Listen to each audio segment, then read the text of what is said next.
Olá, está no ar mais um Ver TV, um programa para quem gosta de televisão. Nós discutimos aqui toda semana o papel da TV na sociedade brasileira e você é sempre o nosso convidado. Apesar da crise internacional, o agronegócio continua nas manchetes como importante gerador de divisas para o Brasil. Mas o mundo rural vai muito além disso. A agricultura familiar e a produção dos assentamentos rurais têm papel importante no mercado interno, fornecendo os produtos consumidos no dia a dia da grande maioria dos brasileiros. A vida no campo é o tema em debate no Ver TV de hoje, que tem como convidados Antônio Gilberto Viegas da Silva, médico veterinário e assessor regional da CONTAG para a região Centro-Oeste. A CONTAG é a Confederação Nacional dos Trabalhadores na Agricultura.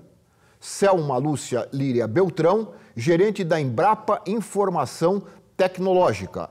A Embrapa é a empresa brasileira de pesquisa agropecuária. E Fernando Leme, editor do canal Terra Viva, do Grupo Bandeirantes de Comunicação. Aos três, muito obrigado por terem aceito o convite para discutirmos o mundo rural na TV. Mas antes de começarmos aqui a nossa conversa, vamos saber mais algumas informações sobre o tema de hoje. Vamos ver. A palavra rural tem origem no latim ruralis e corresponde àquilo que é relativo ao campo. Até a década de 60, a população rural no Brasil era maior que a urbana. A partir de 1956, com a política desenvolvimentista do presidente Juscelino Kubitschek e a falta de empregos no campo, o êxodo rural se intensifica. Para se ter uma ideia, a população rural em 1950 era de 33 milhões e a urbana apenas 18 milhões. Em 2010, a população urbana chega a 160 milhões, enquanto a população rural não passa de 30 milhões, de acordo com o IBGE. A forma como essa população é representada na mídia nem sempre condiz com a realidade. Na literatura, por exemplo, no início do século XX, Monteiro Lobato retrata o chamado caipira como alguém preguiçoso, atrasado e ignorante. É o caso do personagem Jeca Tatu, que mais tarde inspira Mazzaropi no cinema. Pai! Saia, pai! Ajuda a salvar alguma coisa, Jeca! Lá em cima do fogão tem uma carça minha, não deixe queimar. Na televisão, a representação da vida rural demora a conquistar seu espaço. Somente em 1980 é lançado o Globo Rural, exibido até hoje aos domingos de manhã.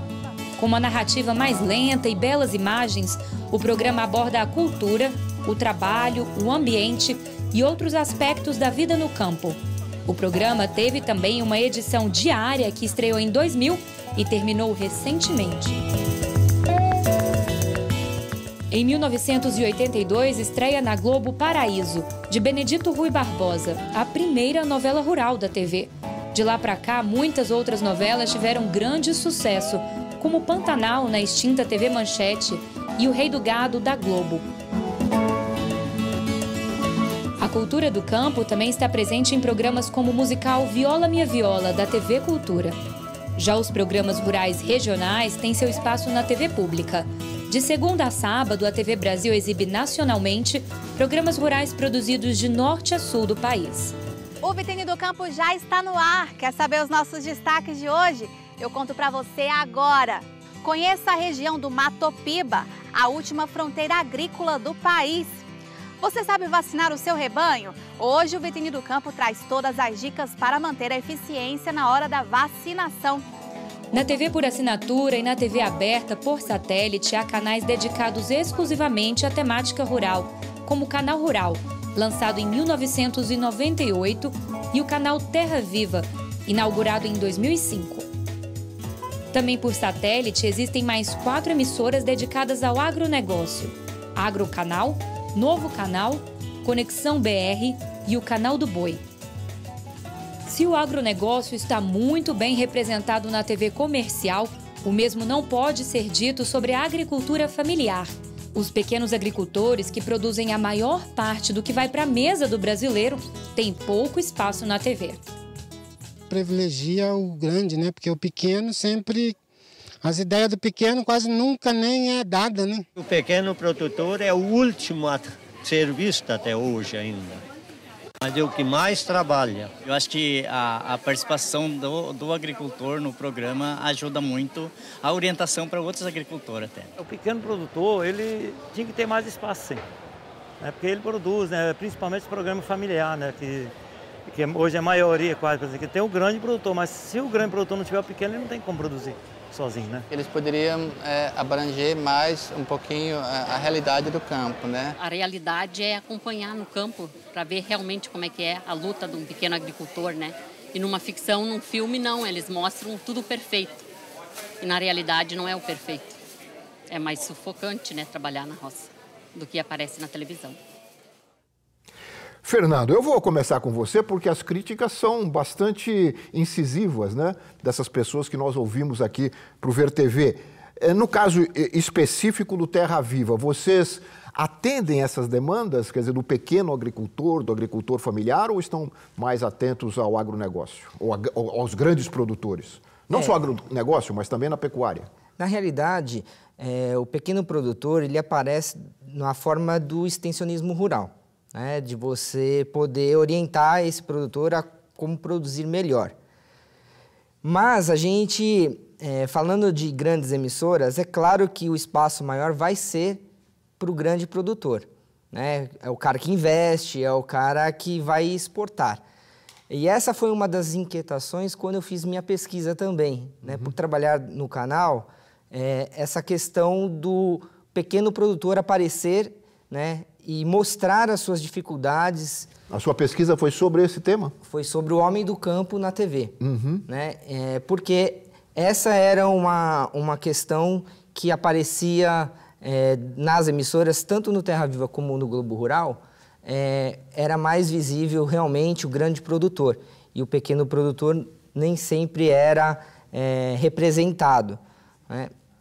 Então, essas questões elas acabam se difundindo, porque o grande produtor ele é representado de uma forma mais incisiva pelo fato do investimento, né? Do maquinário no campo, da exportação, das cotações das commodities, que o Brasil é um dos maiores exportadores de alimento do mundo.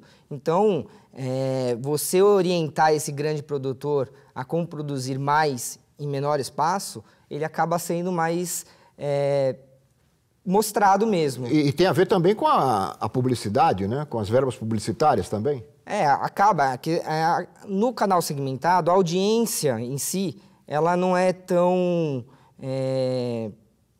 incisiva, porque você não tem uma medição, né? Mas você tem a propaganda, que é o lado comercial, né? A televisão é um negócio. Aí é o grande produtor. E o grande produtor, os insumos. Eu soube até que o canal que nós mostramos aqui, o concorrente de vocês, o Canal Rural, que era da RBS e faz parte da rede da Globo nos estados do Rio Grande do Sul, Santa Catarina, foi adquirida pela Friboi, por uma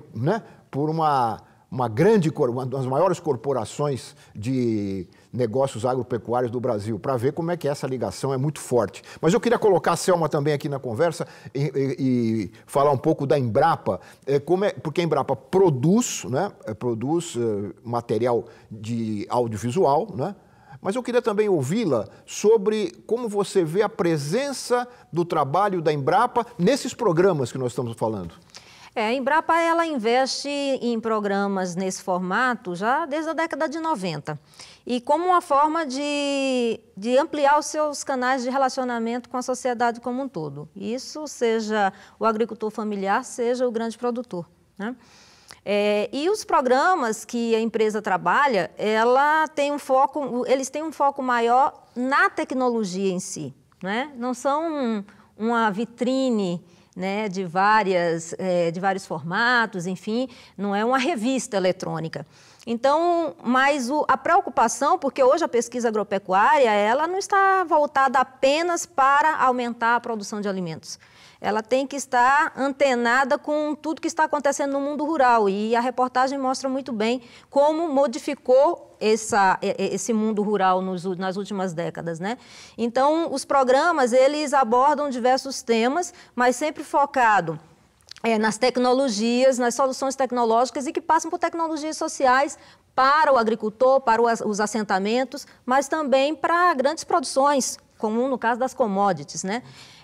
E aí a gente tem programas que abordam, por exemplo, o processamento de algumas culturas, de alguns, né? Nem chega a ser uma agroindústria de fato, mas também mostramos como é que se trabalha com a agroindústria, mostramos como é que o agricultor pequeno ele pode diminuir o custo dele de produção, fazendo um manejo integrado de pragas, ao invés de estar adquirindo, né, insumos agrícolas, enfim. Então, a temática é sempre muito variada semanalmente, porque uma das formas de tornar mais atrativo os programas é nessa linha, é mostrando que existem inovações para o país inteiro e que essas inovações, elas são próximas dos diversos segmentos da agricultura brasileira. Eu sei que a Embrapa tem um trabalho de pesquisa muito importante e expande para além do Brasil, né? A Embrapa faz trabalhos, né, em outros continentes, né?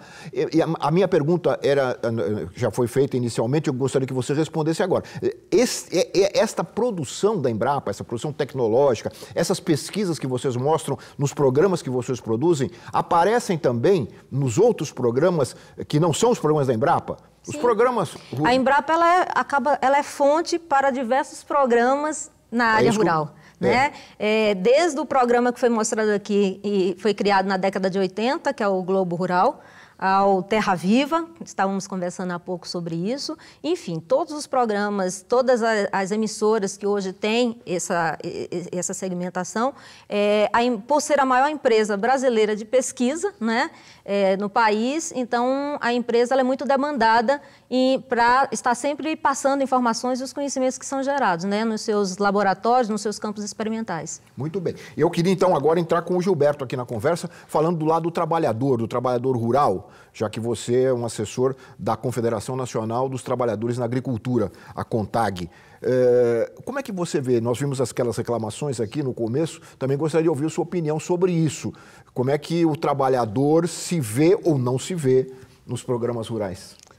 A grande luta da CONTAG é exatamente trazer essas informações que são geradas pelos centros de pesquisa para o agricultor.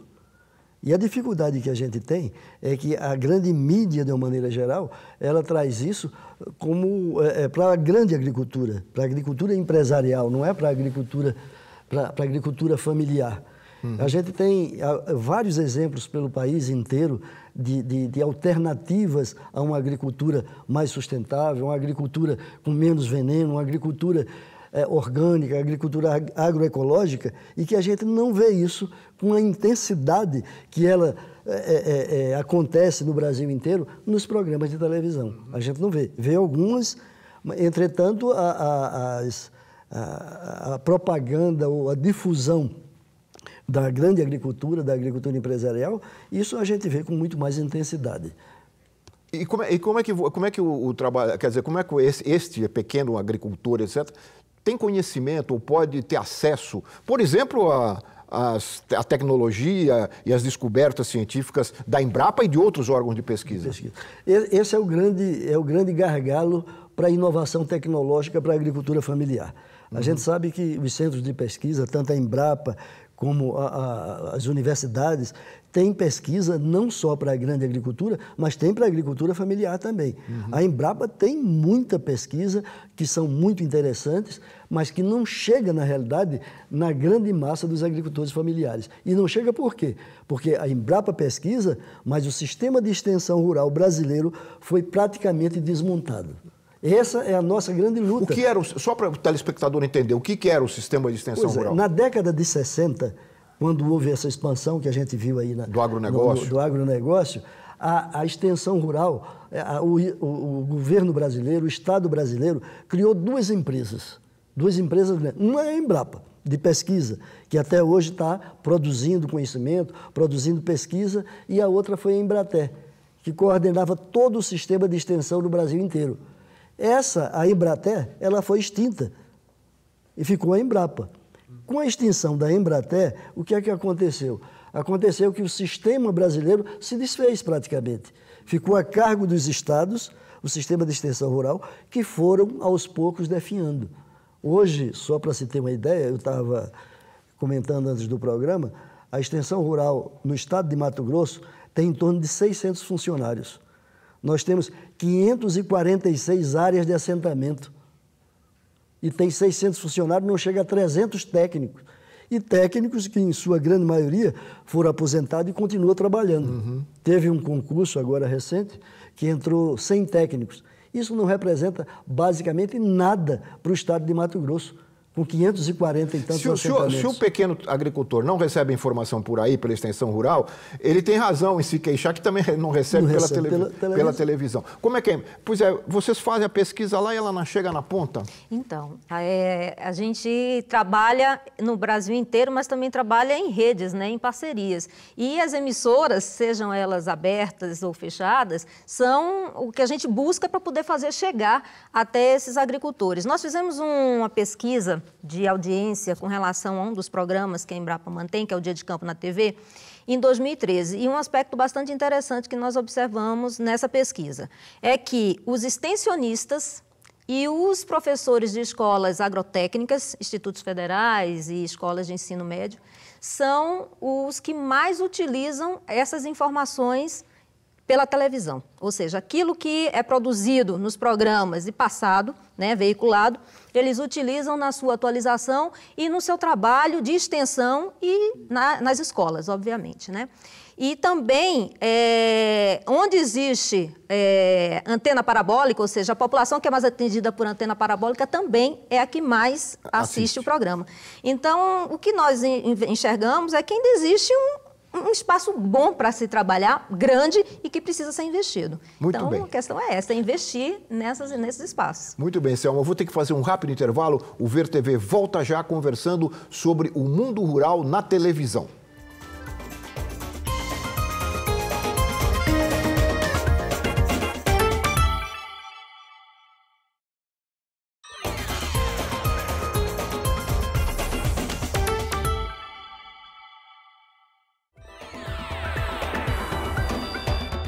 Nós estamos de volta com o Ver TV, que conversa hoje sobre o mundo rural na televisão. Apontado quase sempre como transgressor da lei pelas emissoras de TV e pela mídia em geral, o Movimento dos Trabalhadores Rurais, o MST, abastece com produtos orgânicos dos seus assentamentos várias cidades do país. O Ver TV ouviu em São Paulo Delvec Mateus, que é dirigente nacional do MST e que fala sobre o tipo de programa rural que a televisão poderia oferecer. E logo em seguida, nós vamos mostrar também um trecho de um documentário sobre a produção de arroz ecológico em um desses assentamentos do MST. Vamos começar ouvindo o Delvec. Eu acharia interessante que a gente pudesse ter programas com essa intencionalidade, com esse objetivo, muito menos comercial e muito mais de caráter social, que de fato ele tivesse um caráter de divulgar o papel, por exemplo, que cumpre a agricultura familiar na produção de alimento no Brasil hoje. Todo mundo sabe que a agricultura familiar produz 70% do alimento que a gente consome no Brasil. No entanto, isso não é divulgado na sociedade. A sociedade não sabe disso, as pessoas não sabem disso, né? A sociedade, por exemplo, não sabe hoje que nós somos o maior consumidor de agrotóxicos do mundo. Quer dizer, então, os meios de comunicação não cumprem esse papel de passar as informações verdadeiras, reais para a população, quer dizer, para a sociedade como um todo. Quer dizer, então, acho que seria importante, por exemplo, que a gente tivesse espaço que falasse dos problemas que os agrotóxicos trazem para o Brasil. Somos o maior consumidor de agrotóxicos. Os problemas que isso tem trazido para a saúde, para o meio ambiente, por exemplo, o alto consumo de agrotóxicos, não fala, por exemplo, de como deveríamos produzir alimento, por exemplo, a partir da agricultura familiar. Então, acho que poderíamos pensar esses espaços numa perspectiva social.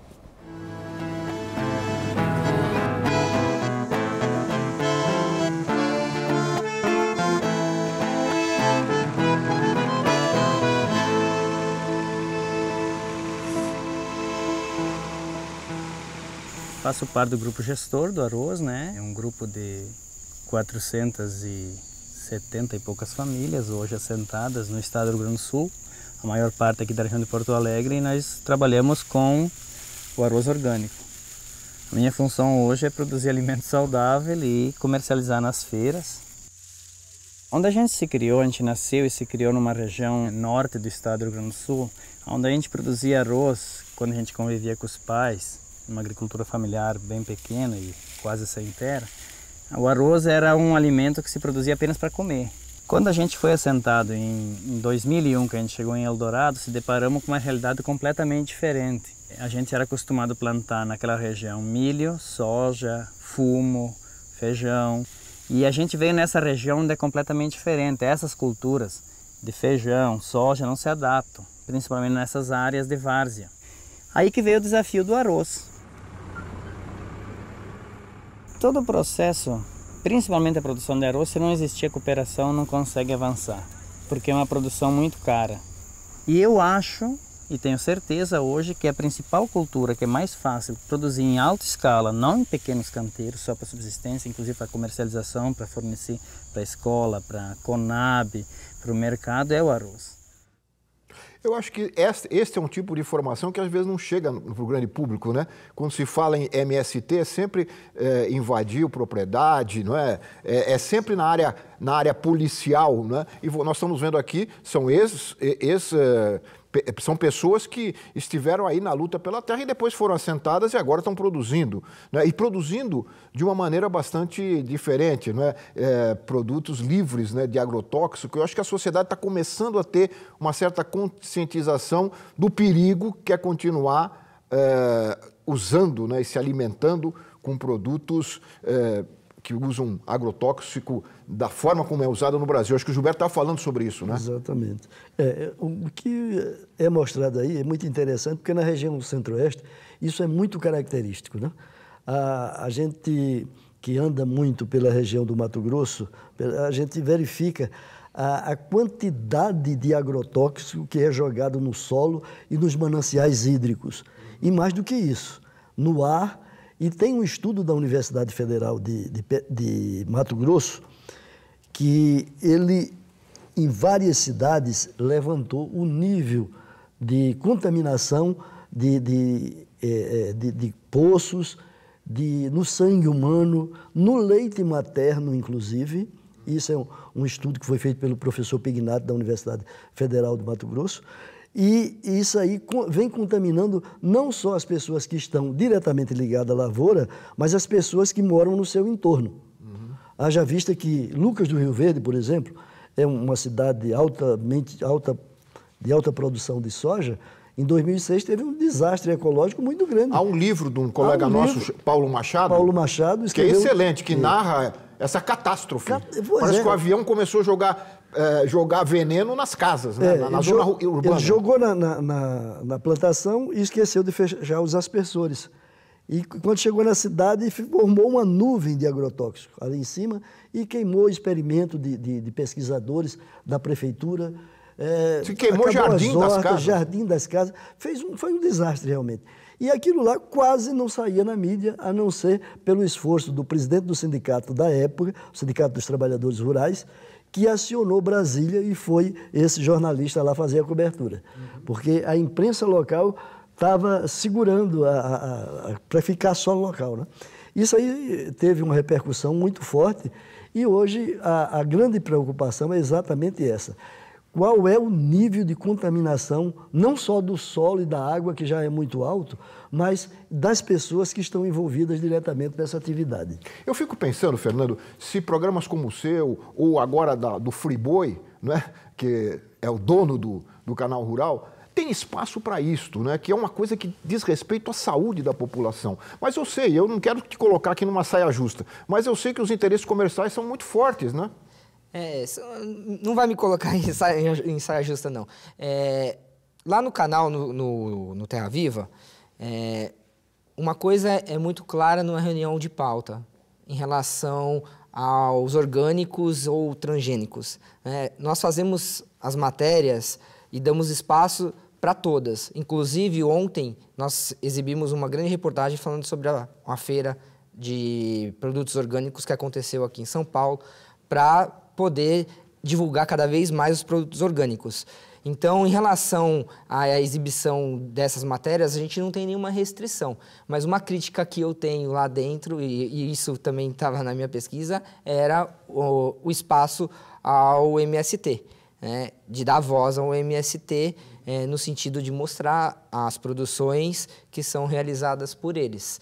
E isso é uma crítica que eu tenho em relação não só ao Terra Viva, mas ao próprio Globo Rural também e ao Canal Rural, assim como falar sobre os indígenas, né? Também é uma barreira dentro dessas emissoras. Porque os produtores, os grandes produtores rurais, não admitem, né, essa possibilidade de você fazer uma matéria, por exemplo, colocando, você tocou agora num assunto que a gente não tinha colocado, a questão dos índios, né, a questão das terras indígenas, que é um problema sério, né? E que também não é discutido na televisão. Selma, eu queria ouvir você também. Como é que a Embrapa e os programas da Embrapa tratam essa questão dos agrotóxicos e, em contrapartida, da produção de alimentos orgânicos? Uhum. A produção orgânica, ela, como já foi comentado aqui, ela tem conquistado cada vez mais espaço de consumo, né? Tanto no meio urbano quanto no meio rural. E, por consequência, a pesquisa ela não pode ficar dissociada disso. Então, a Embrapa ela tem trabalhado, não é de hoje, já vem um bom tempo, cada vez mais com a produção, seja na área de horticultura, fruticultura, das grandes culturas, né, com orgânico, transição agroecológica, agroecologia como um todo, mas também não deixa de trabalhar com transgenia e com, enfim, todas as outras áreas que a pesquisa exige, né? E a parte a gente sabe que a agricultura familiar é onde está mais forte hoje a produção de orgânicos, né? Pela própria história de vida do agricultor familiar. E o que a Embrapa tem trabalhado é no sentido de, junto com a extensão rural, com outras parceiras nos estados, que são as empresas de pesquisa e extensão, levar esses resultados, tecnologias que podem facilitar e melhorar essa produção, né, para que seja levado para o mercado consumidor como um todo, né? Mas a gente também, nos nossos programas, a gente também dá voz e dá vez para esse tipo de tecnologia, esse tipo de solução, né? Então, por isso que eu falo que os nossos programas, seja lá no Sul, seja no Mato Grosso, mas principalmente o Dia de Campo na TV e o Terra Sul, eles têm essa proposta de mostrar que a pesquisa ela atua de uma forma bastante horizontal, né? Então, tanto se trata de orgânico quanto se trata de transgenia. A gente mostra o que é que tem disponível para a sociedade. Olha, nós ouvimos em Cuiabá, com apoio da TV da Universidade Federal do Mato Grosso, o professor Severino Alves Lucena Filho. Ele é da Universidade Federal da Paraíba e estava participando de um evento em Cuiabá e por isso foi ouvido lá.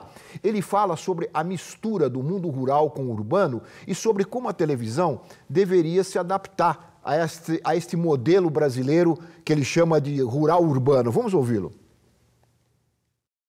Estudos, né, da sociologia, da própria estatística e o próprio IBGE nos mostra que o Brasil hoje não é dentro da sua distribuição geográfica, só rural. Ele é urbano. Isso é um termo de Gilberto Freire, do pesquisador e antropólogo, estudioso Gilberto Freire, que ele diz que você sai da zona rural e vem para o urbano, mas os saberes, né, as vivências rurais te acompanham.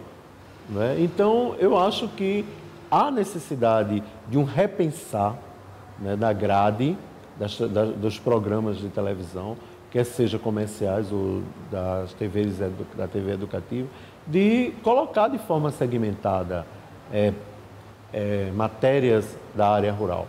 Porque o Brasil ainda tem muito do rural. Nós somos ainda rural. Como somos indígenas, somos afro, né? Nós somos um caldeirão dessa mistura toda. Às vezes parece haver, Fernando, vou cutucar mais você, porque você está na televisão e na televisão comercial. Às vezes parece haver até um certo preconceito contra o mundo rural. Não só da televisão, mas na sociedade urbana, né? Um certo desprezo. O que é bom é o que está na cidade. E o campo é o atraso, são modos pré-capitalistas de vida, quando isso a gente sabe que não é verdade, não é? E acho que é isso que ele está comentando aqui. O saber rural também estar presente na televisão para que o mundo urbano tenha uma relação um pouco mais, eu diria até afetiva, não é, com o mundo rural. Eu acho que há um equívoco muito grande nos telejornais abertos em relação à agricultura, à pecuária e extensão. A forma, nós estávamos até conversando, a forma como são exibidas as matérias, elas não são aprofundadas. Os jornalistas, eles não se preocupam em realmente checar a informação. Então, eles estão preocupados em falar que a culpa da inflação é por causa do aumento do tomate. Mas ninguém vai ver, na realidade, o que o produtor passou, o que o produtor sofre para poder plantar, para cultivar o tomate. Porque o agricultor, ele tem uma empresa a céu aberto, que ele depende muito do clima. Então, não é o produtor que é o culpado, mas a gente tem intermediários no meio que aumentam o preço do produto, que vai chegar no supermercado a um preço elevadíssimo. E a culpa, então, não é do produtor. Então, a análise feita, as reportagens exibidas, elas não são matérias que... E a desinformação é tanta, Fernando, que teve uma apresentadora, uma grande apresentadora, que apareceu com um colar, se não me engano, um colar de tomates, para fazer a ridicularização, né, da elevação dos preços do tomate e a relação dela com a inflação. Quer dizer, isso é um desserviço, não é, Fernando? Exatamente. Eu acho isso um problema muito sério dentro das redações. A falta de informação na hora de fechar uma reportagem, na hora de editar uma reportagem, na hora de construir realmente a vida do produtor. Sabe por quê? Porque quem faz são pessoas do mundo urbano, não tem o homem rural lá na redação, como não tem o negro, enfim. Né? São essas redações muito urbanas e brancas. Generalistas. Como? Generalistas. Generalistas na TV brasileira, não é isso? É isso mesmo. E o Gilberto? Eu acho interessante o seguinte, essa dicotomia que você fala aí do rural e do urbano, onde o rural é aquela coisa atrasada realmente, né? E o que é inteligente, o que é importante é o que está no meio urbano. A CONTAG, ela fundou em 2006 a Escola Nacional de Formação. E eu faço parte da equipe pedagógica dessa escola. E essa escola já formou mais de 4.000 lideranças do movimento sindical no Brasil inteiro. Agora mesmo nós estamos realizamos o primeiro módulo do curso regional Centro-Oeste e as outras regiões estão realizando também. Mas uma das coisas que a gente trabalha é exatamente isso. O que é o campo, o que é os seus saberes, a sua cultura, como é que isso é divulgado? Quer dizer, se aproxima muito, como o professor falou ali, o professor lá em Cuiabá, do rural com o urbano. Mas você tem tradições do meio rural que elas não são evidenciadas com tanta frequência nos programas de televisão. Né? E a gente sabe que, por exemplo, a região centro-oeste, isso é muito complicado porque houve um processo migratório muito forte, primeiro dos nordestinos, em função do ouro, né? Depois da borracha, em seguida, na década de 60, uma migração muito forte do pessoal do sul e que trouxe a sua cultura lá e abafou a cultura local. Então, mas ela ainda resiste ali e essas coisas, os saberes, a culinária, as danças, enfim, tudo do mundo da cultura das pessoas do campo não sai. Essa escola, a Enfoque, a escola da CONTAG, ela trabalha muito nessa linha de valorizar os saberes do meio rural. A pesquisa que o homem do campo faz, porque não é só a universidade que faz pesquisa, não é só os centros de pesquisa que fazem pesquisa, mas o agricultor que está lá, ele está pesquisando, ele tem um conhecimento acumulado. Pesquisa se faz na vida se também, faz na vida. Testa uma coisinha, testa outra. A própria Embrapa, em determinado tempo, ela teve a pesquisa participante, que é a concepção da pesquisa a partir da necessidade do agricultor e não da cabeça do pesquisador. Então, isso é uma coisa que eu acho que é interessante e que vem de encontro às necessidades dos agricultores. A vida do campo, o trabalho do campo é responsável por quase 25% do PIB brasileiro. Pois é. Com essa informação, eu vou fazer mais um rápido intervalo e volto em seguida, e voltamos todos nós em seguida, com o Ver TV, que conversa hoje sobre o mundo rural na televisão. Nós voltamos já.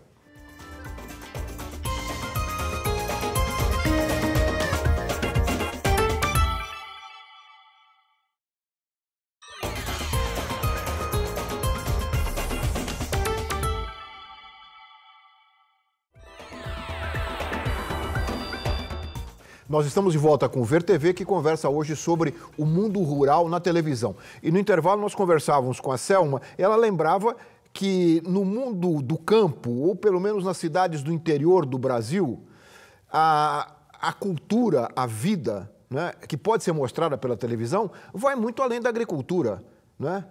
Eu queria que você falasse sobre isso. Hoje as cidades, os municípios brasileiros, né, que são aí no meio rural, vivem não só da agricultura e da pecuária, né? Você tem atividades que envolvem a população que estão em torno do turismo rural, mas é turismo, da gastronomia, né? Das turismo festas, ecológico. Turismo ecológico, das festas populares, né? Das diversas expressões ali culturais. Então, tudo isso tem um movimento grande que vem crescendo e que traz também, mexe com toda a economia local, com o desenvolvimento local, e isso precisa também ser mostrado na televisão, né? Nesses programas. Isso a televisão, de alguma forma, mostra, né? Às vezes timidamente, né? Essas questões mais do folclore, do turismo, né? Isso há espaço, né? Há espaço. A gente tem essa preocupação de resgatar ou de não deixar morrer essas culturas, essas tradições, e mostrar para o urbano, né, para aquele que está da cidade, que você tem opções como o turismo rural, onde você pode desfrutar da natureza, da própria culinária, de uma forma mais tranquila com a família. Olha, eu queria colocar agora alguém que faz, como você, mas alguém que faz, fora do eixo Rio-São Paulo, um programa voltado para o campo, ou mostrando o campo. E nós temos aqui na TV Brasil a chamada Faixa Rural. A Fundação de Radiodifusão Educativa do Tocantins participa dessa faixa rural, como outras emissoras públicas do Brasil, colocando na nossa faixa programas produzidos nos vários estados brasileiros. Esse programa, a Faixa Rural, é exibido de segunda a sábado pela TV Brasil. O Tocantins produz o programa Vitrine no Campo. E em Palmas, no Tocantins, nós ouvimos a editora e apresentadora do programa, a Meire Ellen Araújo, que fala sobre os temas que o programa aborda, principalmente a questão da diversidade dos temas que são levados ao ar por esse programa. Vamos ouvi-la. O Vitrine do Campo não fala só para o grande agricultor.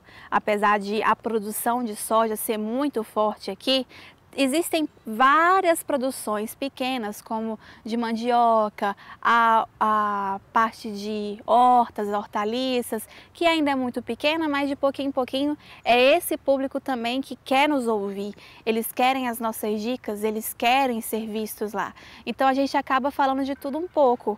Às vezes tem abordagens que a gente tem que dar uma contextualizada, porque quando a gente fala de agricultura no Tocantins, a gente também vai nas hortas em comunidades indígenas, em comunidades quilombolas, então acaba meio que passando do agronegócio, passando também por que não, abordagens mais históricas, falando sobre aquelas cidades históricas, sobre os costumes indígenas e quilombolas, por termos muitas comunidades aqui no Tocantins.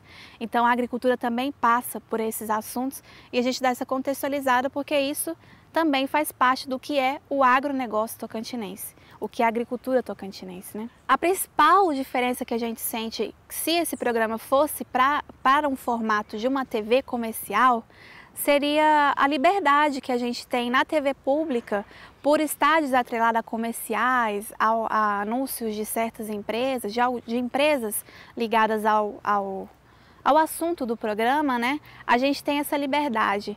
Outra diferença que eu sinto na edição seria mesmo o formato das matérias. A gente tem um formato de abranger em uma matéria mais tempo do que uma TV comercial nos permitiria, né? Por trabalhar na linha de uma TV pública educativa, a gente pega um assunto com a ideia de ensinar e expor sobre aquilo, então a gente acaba esmiuçando, entrando em detalhes, deixando aquele material maior e mais completo do que uma TV comercial talvez permitisse. Eu acho que essa questão quase que do trabalho pedagógico desses programas, né? Porque é interessante, eu queria ouvi-lo sobre isso. Esses programas têm dois aspectos. Esse aspecto pedagógico que ela levanta muito bem, e vocês já falaram, na Embrapa, todos os programas não, é para auxiliar com informações, com novidades tecnológicas, etc., o agricultor. Mas tem também o lado do espetáculo, o lado do entretenimento, o lado de mostrar a cultura brasileira. Então, eu acho que esses programas acabam tendo que combinar essas duas coisas, né, Gilberto? Exato. Eu acho que é interessante essa questão que ela levanta aí, de você estar mostrando como você já comentava isso aí. A questão não só do que é que a agricultura faz, não é só produzir agricultura familiar, por exemplo, mas você tem vários espaços de participação do folclore, da culinária, de várias coisas que são interessantes e que muitas vezes não são mostrados, né? Eu acho que esse espaço é um espaço que pode está tendo mais visibilidade. Né? E com relação à Embrapa, e pegando um aspecto dessas duas, quer dizer, o aspecto do entretenimento e o aspecto do pedagógico, como é que a Embrapa tem o retorno dos programas que faz? Como é que vocês, qual é a medição que vocês têm, como é que vocês medem o trabalho que vocês fazem, o trabalho pedagógico que vocês fazem? Quer dizer, vocês estão realmente auxiliando o agricultor lá na ponta? Eu comentei que nós fizemos uma pesquisa nacional para identificar como que esses programas eles são utilizados. Na verdade, nós trabalhamos com um específico porque esse é de abrangência nacional. E, assim, ficamos muito satisfeitos até com o resultado, porque, para além da informação, né, do que é que vem sendo feito, quais são as novidades, etc., nós identificamos que esses programas, eles cumprem também o seu papel, como foi comentado aqui, didático e pedagógico, porque ele vem sendo utilizado de uma forma mais eficaz, de forma mais contínua, por profissionais que têm esse papel, que é de estar junto com o agricultor familiar nos assentamentos, que é a extensão rural, com o pequeno agricultor como um todo, né? E também com a parte do ensino. E aí a gente começou a identificar que nós estamos fazendo aquele tripé que é tão importante na área da ciência e tecnologia, né? Que é ciência, ensino e extensão. Então, e que precisa ser mais fortalecido a partir do momento em que a extensão rural no Brasil também se organizar, se estruturar melhor. Vem aí a Anaté, né, que já foi a Agência Nacional de Assistência Técnica e Extensão Rural, que já foi aprovada por lei. E nossa expectativa é que com essa nova estrutura a gente consiga trabalhar melhor esse tipo de programa e conseguir fazer com que o pequeno agricultor, os assentados, etc., tenham mais acesso e melhor conhecimento a partir Mas vocês têm retorno desse trabalho? Temos retorno. O retorno mostra que a linguagem que a gente tem trabalhado, ela é compreensível, porque não podemos esquecer, né? A gente tem os programas têm uma reportagem, portanto, tem uma linguagem coloquial, que é própria do jornalismo, mas também tem um discurso científico, que é difícil de você deslocar, né? Nós trabalhamos com cientistas, com pesquisadores. Então, é normal que, ao explicar uma determinada pesquisa, tecnologia, ele esteja impregnado desse discurso. E aí tem todo um trabalho, lógico, de produção, que é para poder fazer essa tradução. Mas isso não impede, não dificulta, na verdade, essa compreensão. O que a gente percebe é que precisa ser mais, a gente precisa ampliar né? Fazer com que mais programas e mais emissoras, enfim, tenham essa preocupação de fazer com que essas informações cheguem à maior parte da população. Esse seria o papel primordial da extensão rural, né? Se o Estado brasileiro conseguir fortalecer a extensão rural dentro de uma nova lógica de produção, a produção com menos veneno, fazer esse repasse da transição de um modelo em que utiliza muitos insumos externos para utilizar os insumos internos, eu acho que a gente vai conseguir trazer o que a pesquisa gera.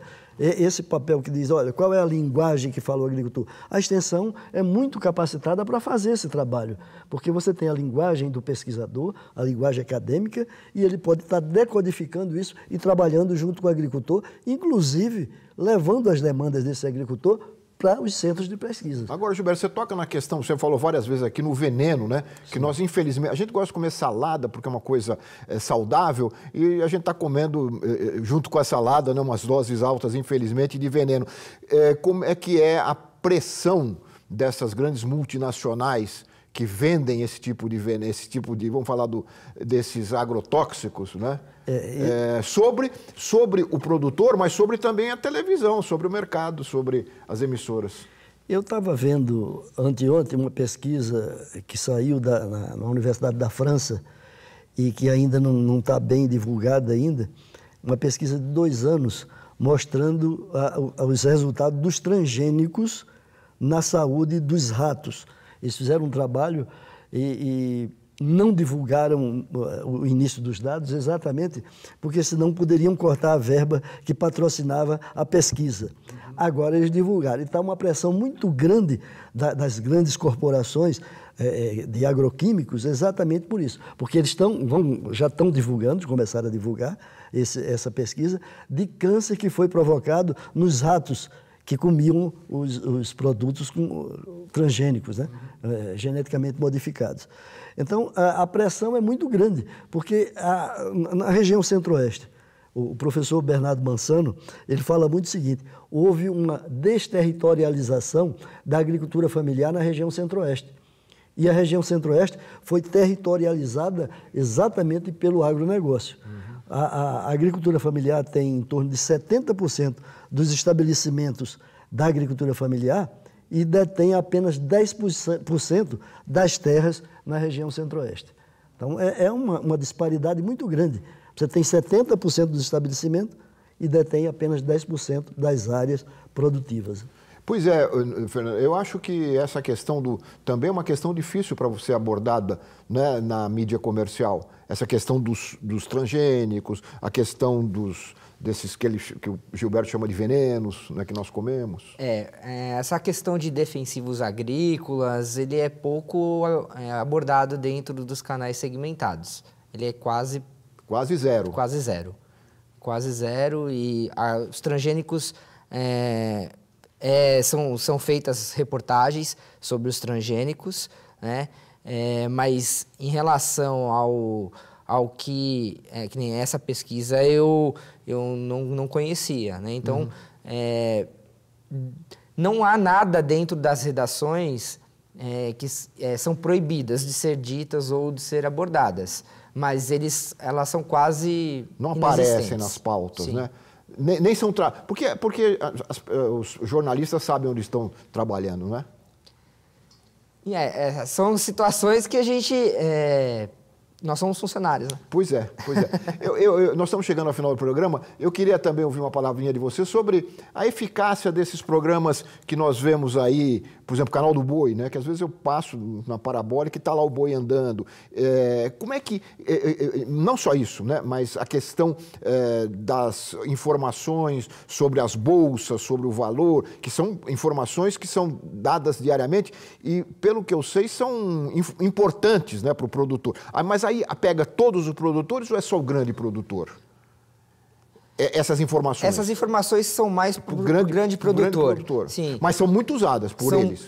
Muito usadas. Inclusive, nós temos 2 programas que trabalham, ao meio-dia, à 13h, quando está abrindo o mercado, e no final, o resultado do mercado, justamente para que o investidor saiba o que ele deve fazer no dia seguinte. E hoje é uma articulação transnacional, né? As bolsas, eles precisam saber, né, o agricultor, o grande agricultor, não é? Precisa saber como é que está o preço da mercadoria em várias bolsas pelo mundo, né? Isso a televisão faz um bom serviço. Isso ela faz porque esses canais segmentados, principalmente o Terra Viva, o Canal Rural e o Canal do Boi, eles são para o produtor rural. Eles são direcionado exatamente para eles, para que eles saibam qual é o melhor momento e onde investir.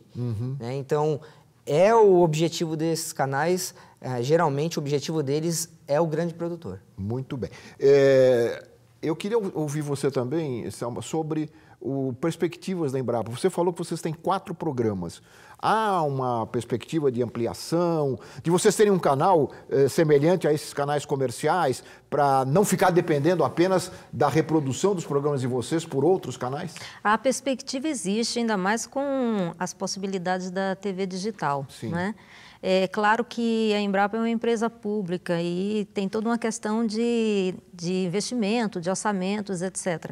Mas nós temos trabalhado com várias conversas, parcerias com outros órgãos também, porque ocupar um canal e ter uma programação de pelo menos 20 horas não é algo fácil, né? Sim. Exige bastante investimento, recursos humanos, enfim.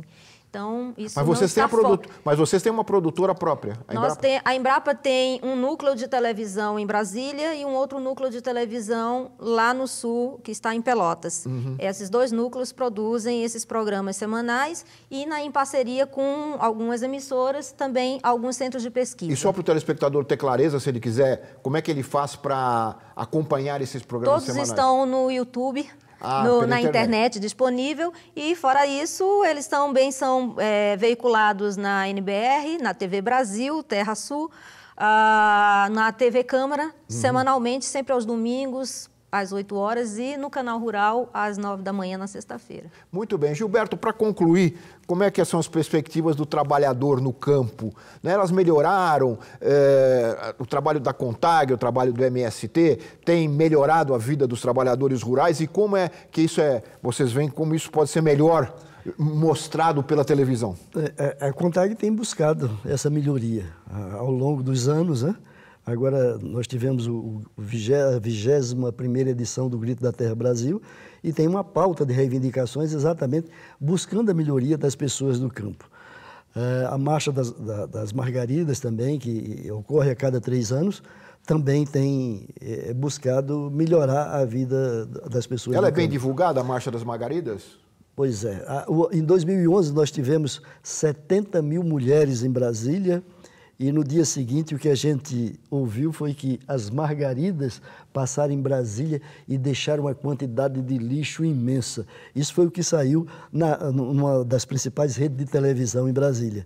Quer dizer, 70 mil pessoas, não eram só mulheres, mas 70 mil pessoas em Brasília e não ficar nenhuma. E nós tínhamos todo um esquema nós estamos no final do programa, mas eu não queria deixar de dar essa informação. Só dizer para o telespectador o que é a Marcha das Margaridas. A Marcha das Margaridas é um movimento de massa da CONTAG que busca reivindicar políticas públicas para melhorar a qualidade de vida das mulheres. E busca também combater com mais intensidade a violência contra as mulheres no Brasil inteiro. E ela é realizada de 3 em 3 anos? De 3 em 3 anos. Qual é a próxima? Quando é a próxima? A próxima vai ser agora, este ano. É a cada 3 anos, né? Teve em 2011 e vai ter uma agora em 2015. Espero que a mídia cubra melhor. Eu tenho certeza que a TV Brasil cobrirá bem. Opa, espero também. Muito obrigado aos 3 pela presença aqui no Ver TV. Eu quero agradecer as informações, os comentários que vocês trouxeram para o nosso telespectador. E eu quero agradecer também a você que nos acompanhou em mais um programa. Lembrando que todos podem entrar em contato conosco pelo Twitter, pelo Facebook ou diretamente pelo nosso endereço eletrônico, que é o vertv@ebc.com.br. E a íntegra dessas entrevistas que nós mostramos aqui, alguns trechos, estarão também à disposição de todos na internet. Até a semana que vem com mais um Ver TV, um programa para quem gosta de televisão. Até lá!